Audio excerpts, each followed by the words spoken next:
আসসালামু আলাইকুম। টেস্ট বলি কিংবা ওয়ানডে জো রুট একেবারে তুখার ফর্মে আছেন। তিনি তুখার ফর্মেই থাকেন। কখন তিনি ফর্মে থাকেন না সেটা একটা প্রশ্নের জায়গা হতে পারে। তবে জো রুটের ব্যাপারে একটা কমন কোয়েশ্চেন আছে, তা হচ্ছে in spite of being an English cricketer how does he play spin that well, অর্থাৎ ইংলিশ ক্রিকেটার হওয়া সত্ত্বেও স্পিন এত ভালো জো রুট কীভাবে খেলেন। বিশেষ করে আপনি যদি সুইপ রিভার্স সুইপের জায়গাটা চিন্তা করে দেখেন, আমার কাছে মনে হয় যে against the spin Joe Root is too good, too good. Joe রুটের স্পিন হ্যান্ডেল করার ক্ষেত্রে তিনি সুইপ বা রিভার্স সুইপগুলো কেন এত ভালো খেলতে পারেন সেই ব্যাপারে একটা প্রসঙ্গে আনতে চাই, সেটা হচ্ছে ল্যাটেরাল ব্যাটিং ব্যাকলিফট টেকনিক। অর্থাৎ জো রুট স্পিনের এগেনস্টে তিনি এলবিবিটিটাকে অনেক শার্পলি ব্যবহার করে থাকেন। এই এলবিবিটিটা কি সেটা আমি একটু পরে আপনাদের জন্য ডিসক্রাইব করার চেষ্টা করছি। তার আগে এই এলবিবিটিটা একটু দেখাতে চাই জো রুট আসলে কিভাবে ব্যবহার করেন। খেয়াল করে দেখবেন, যখন জো রুট একজন স্পিনারকে ফেস করছেন, ইনিশিয়ালি তার ব্যাকলিফটটা হাই অবস্থায় থাকে। বোলার যখন হাত থেকে বলটা ছুটতে যাবেন সেই সময়টাতে তার ব্যাকলিফটটা হাই থাকে, বাট যে সময়টায় তিনি বলটাকে ফেস করবেন খেয়াল করে দেখবেন জো রুট ব্যাটটাকে নামিয়ে ব্যাকলিফটটা লো করেন এবং সেক্ষেত্রে তার ব্যাটটা চলে যায়, আসলে তার ব্যাটটা পয়েন্ট করে টুয়ার্ডস পয়েন্ট, অর্থাৎ এটাকেই বলা হয় ল্যাটেরাল ব্যাটিং ব্যাকলিফট টেকনিক। আবারও খেয়াল করে দেখেন, আবারও জিনিসটা আমি আবার রিওয়াইন্ড করছি। প্রথমত ইনিশিয়ালি হাই ব্যাকলিফটে জো রুট ব্যাটটাকে রাখেন, কিন্তু যে সময়টায় বলটাকে তিনি ফেস করবেন সেই সময়টাতে ব্যাটটাকে তিনি নামিয়ে নিয়ে আসেন এবং নামিয়ে নিয়ে এসে তার ব্যাকলিফটটা মূলত থাকে আসলে ল্যাটেরাল ব্যাটিং ব্যাকলিফট টেকনিকে, অর্থাৎ তার ব্যাটটা পয়েন্ট করা থাকে towards the point reason of the field, অর্থাৎ মাঠের পয়েন্ট রিজিয়নে বা উইকেটের পয়েন্ট রিজিয়নে তিনি তার ব্যাটটাকে পয়েন্ট করে রাখেন। সো এটাকেই বলা হয় এলবিবিটি বা ল্যাটেরাল ব্যাটিং ব্যাকলিফট টেকনিক। এই এলবিবিটি নিয়ে আপনি যদি গুগলে সার্চ করেন তাহলে সাউথ আফ্রিকান একটা জার্নাল আপনি খুঁজে পাবেন, যেখানে আসলে south African institute of cricket science and medicine তারা এলবিবিটি নিয়ে একটা গবেষণা করেছেন এবং দেখেছেন ইন্টারন্যাশনাল ক্রিকেটের 70%-এর ঊর্ধ্ব ক্রিকেটাররা এলবিবিটি টেকনিকেই খেলে থাকেন। একদম স্যার ডন ব্র্যাডম্যান থেকে শুরু করে আপনি যদি মডার্ন ডে ক্রিকেটের গ্রেটদেরকেও দেখেন বা হাশিম আমলাদেরকেও দেখেন, যারা 90s বা আর্লি 2000-এও গ্রেট ক্রিকেটার ছিলেন, রিকি পন্টিং, প্রত্যেকেই এই এলবিবিটি টেকনিকে আসলে ব্যাটিং করে থাকতেন, অর্থাৎ ল্যাটেরাল ব্যাটিং ব্যাকলিফট টেকনিক। জো রুটের ক্ষেত্রে যে বিষয়টা ঘটে সেটা আমরা যদি আবার একটু ডেমনস্ট্রেট করে দেখাই, সেক্ষেত্রে খেয়াল করে দেখবেন জো রুট ইনিশিয়ালি কিন্তু তার ব্যাকলিফটটাকে হয়তো বা হাই রাখছেন, বাট যে সময়টা তিনি বলটাকে ফেস করবেন ওই সময়টাতে এই যে ব্যাটটাকে তিনি এই জায়গায় নিয়ে আসছেন, আফটার দ্যাট তিনি তার ব্যাটের সুইংটা করছেন। এতে আসলে উপকারটা কোথায় হচ্ছে, বা সুইপ বা রিভার্স সুইপ করার ক্ষেত্রে এই ধরনের এলবিবিটি টেকনিকে থাকার তার সুফলটা আসলে কোথায় পান সেই ব্যাপারে একটু আলোচনা করতে চাই। প্রথমত যে বিষয়টা সেটা হচ্ছে আপনি যখন দাঁড়াচ্ছেন এবং এলবিবিটিতে যাচ্ছেন, দ্যাট মিন্স কি আপনার বডিটা কিন্তু নিচের দিকে নামছে, তার মানে very low centre of gravity, মানে সেন্টার অফ গ্র্যাভিটির খুব কাছাকাছি, মাটির খুব কাছাকাছি আপনি থাকতে পারছেন এবং এই পয়েন্টটাতে আপনার হাঁটুটা ভাঁজ করা মানে হচ্ছে আপনি সামনের দিকে লিন ফরওয়ার্ড করে যাচ্ছেন, অর্থাৎ সামনের দিকে আপনি ঝুঁকে যাচ্ছেন। এতে যে বিষয়টা ঘটছে, প্রথমত আপনি গ্র্যাভিটির খুব কাছাকাছি থাকছেন, গ্র্যাভিটির খুব কাছাকাছি থাকা মানে আপনার মাথাটাও সামনের দিকে চলে আসা, এবং এতে যে বিষয়টা মূলত আসলে ঘটে সেটা হচ্ছে আপনি বলের লেন্থটাকে খুব ভালো পিক করতে পারেন, বলের লেন্থটাকে খুব ভালো পিক করতে পারেন, কারণ মাথাটা সামনের দিকে চলে আসছে।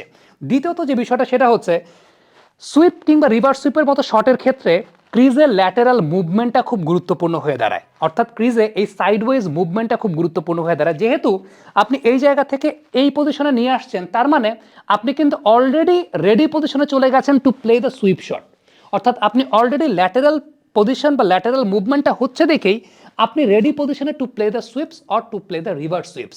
সো এটা আরেকটা বিষয়। তৃতীয়ত যে বিষয়টা সেটা হচ্ছে আপনি যখন এই পজিশন থেকে এই জায়গাটায় আসছেন, আপনি কিন্তু অলরেডি ব্যালেন্সটা মেনটেন করে ফেলেছেন, তার মানে আপনার এই জায়গার ব্যালেন্সটা পুরোপুরি স্টেবল হয়ে গেছে। আফটার দ্যাট আপনি যদি এই শটও করেন, আপনি যদি এখান থেকে এই শটও করেন, কাজটা ইজিয়ার হয়ে যায়, অর্থাৎ ব্যালেন্স মেনটেন করাটা ইজিয়ার হয়ে যায়।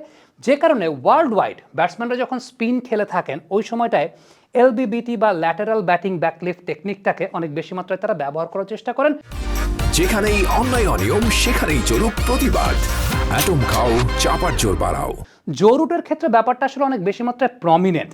জো রুট যখন পেস বল মোকাবেলা করেন তখন একটা বিষয় খেয়াল করে দেখবেন, তখনও কিন্তু এলবিবিটি, বাট সেটা একটু সেমি এলবিবিটি, অ্যাজ বিকজ পেস বলের ক্ষেত্রে যে বিষয়টা ঘটে সেটা হচ্ছে লেন যদি একটু পেছনের দিকে পড়ে, বলের গতি থাকে, খুব দ্রুত হয়তো বা পজিশনটা চেঞ্জ করা যায় না, বা আপনি যদি কমিটেড স্পিনের ক্ষেত্রে যেটা হয় সেটা হচ্ছে যে আপনি যখন এখান থেকে এই আসছেন আপনি অনেকটা কমিটেড ফ্রন্ট ফুটে চলে যাচ্ছেন, বা ফ্রন্ট ফুটে কমিটেড যা গেলেও বা থাকলেও খুব বেশি প্রবলেম হয় না, কারণ আপনি হয়তো বা ফ্রন্ট ফুটে কমিটেড আছেন কিন্তু বলের লেন্থটা দেখে আপনি সঙ্গে সঙ্গে ব্যাক ফুটে গিয়ে খেলতেও পারছেন।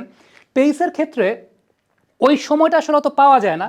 সো জরুর যেটা করেন সেটা হচ্ছে পেসের ক্ষেত্রে তার এলবিপিটিটা আছে, দেখবেন, খেয়াল করে দেখবেন, প্রথমে একদম আপরাইট অবস্থায় আছে তার ব্যাকলিফটটা, আফটার দ্যাট তার ব্যাকলিফটটা কিন্তু চলে গেছে একদম এলবিবিটি, তবে সেটা একটা সেমি এলবিবিটি, অর্থাৎ একেবারে পয়েন্টের দিকে টার্গেট করছে না ব্যাটটা হয়তো বা ফার্স্ট স্লিপ বা থার্ড ম্যানের দিকে টার্গেট করছে।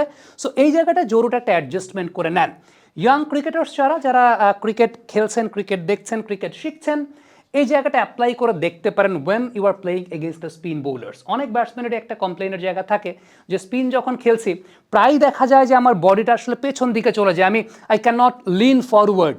সো এই জায়গাটাতে আপনার এই টেকনিকটা আমি যদি এই পাশ থেকেই দেখাই আপনাদেরকে, অ্যাট ফার্স্ট আপনি এরকম হাই ব্যাকলিফটে রাখতেই পারেন বা একটু নিচের দিকে রাখতে পারেন, বাট যে সময় বোলার আসছে এই যে পজিশনটা চলে গেলে এই পজিশনটা কিন্তু অনেক ইজিয়ার আপনার এই ধরনের শট এক্সিকিউট করার জন্য।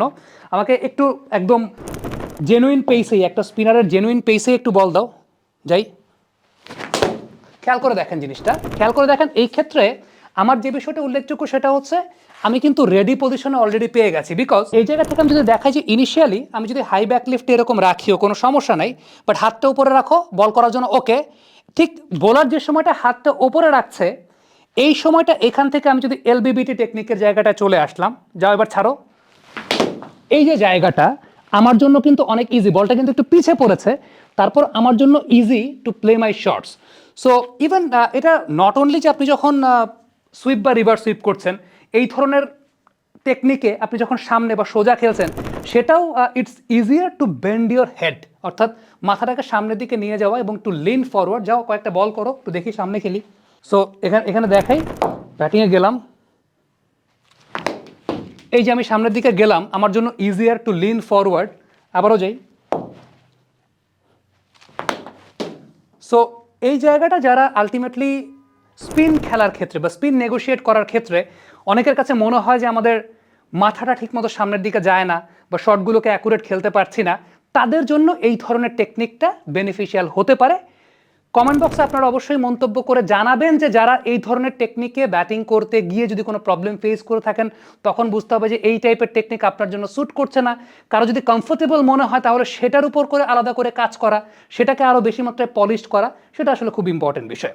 সো জরুর এমন একজন ব্যাটসম্যান, তাকে কিন্তু আপনি এই ধরনের টেকনিকগুলো বিভিন্ন কন্ডিশন ওয়াইজ, বিভিন্ন সময় তার বডি শেপ ওয়াইজ, বিভিন্ন সময় তার অপোনেন্ট টিমের বোলিং কোয়ালিটি ওয়াইজ তিনি কিন্তু এই জায়গাগুলো পরিবর্তন করে থাকেন, পরিবর্তন করেন, এবং ইন্টারন্যাশনাল ক্রিকেটে এই অ্যাডজাস্টমেন্টগুলো কিন্তু আসলে খুব ইম্পর্ট্যান্ট একটা বিষয়, যেটা জরুরের মতো ক্রিকেটাররা করে থাকেন। কমেন্ট বক্সে আপনাদের মন্তব্য মতামত জানতে চাই, লিখে পাঠাবেন।